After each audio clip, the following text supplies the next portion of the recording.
కేసీఆర్ హయాంలో పంట సాగులో తెలంగాణ, పంజాబ్, హర్యానా రాష్ట్రాలను దాటి మొదటి స్థానంలో నిలిచింది. కానీ ఈ రోజు రేవంత్ రెడ్డి హయాంలో బీహార్, ఉత్తరప్రదేశ్ రాష్ట్రాల కంటే దౌర్భాగ్య పరిస్థితులు నెలకొన్నాయి.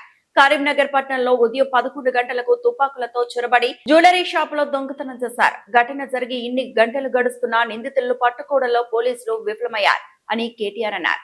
వాళ్ళ పరిస్థితులు ఎట్లా ఉన్నాయి తెలంగాణ రాష్ట్రంలో అంటే, కేసీఆర్ గారి ప్రభుత్వంలో ఆనాడు కేసీఆర్ గారు తీసుకొచ్చిన విప్లవాత్మకమైన వ్యవసాయ విధానాల వల్ల రైతు బంధు లాంటి పథకం కానీ, 24 గంటలు వ్యవసాయానికి ఉచితంగా విద్యుత్ ఇచ్చే కార్యక్రమం కానీ, పెద్ద ఎత్తున చెరువులను మిషన్ కాకతీయలో టేకప్ చేయడం కానీ, అట్లాగే నీటి వనరులను గోదావరి కానీ, కృష్ణా కానీ సద్వినియోగం చేసుకోవడంలో కానీ, ఇవన్నీ చేయడం వల్ల కేసీఆర్ గారి ప్రభుత్వంలో మన రాష్ట్రం పంజాబ్ను, హర్యానాను తలదన్ని వ్యవసాయంలో నెంబర్ 1గా నిలిచింది.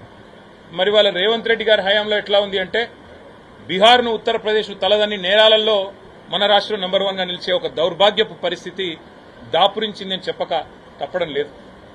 ఎన్నడూ కరీంనగర్ చరిత్రలో, నేను కూడా ఇక్కడ పుట్టినవాడిని, ఇక్కడ చదువుకున్నవాడిని 2-3 ఏళ్లు.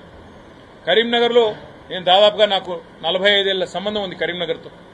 ఈ కరీంనగర్ పట్టణంలో నాకు బుద్ధి తెలిసినప్పటి నుంచి ఇక్కడున్న పెద్దలు కూడా అందరిని అడిగినాను, జీవన్ రెడ్డి గారిని, కమలాకర్ గారిని, ఇంకా మా సోదరులందరినీ, ఎప్పుడన్నా ఎన్నడన్నా ఇట్లాంటి సంఘటన గురించి మీరు విన్నారా?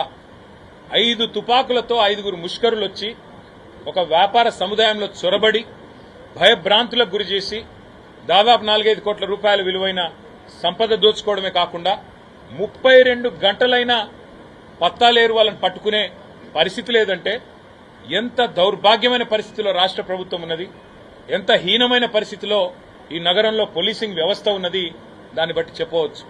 శాంతి భద్రతలను పర్యవేక్షించాల్సిన రాష్ట్ర హోంశాఖ గౌరవ ముఖ్యమంత్రి గారి చేతిలోనే ఉన్నది.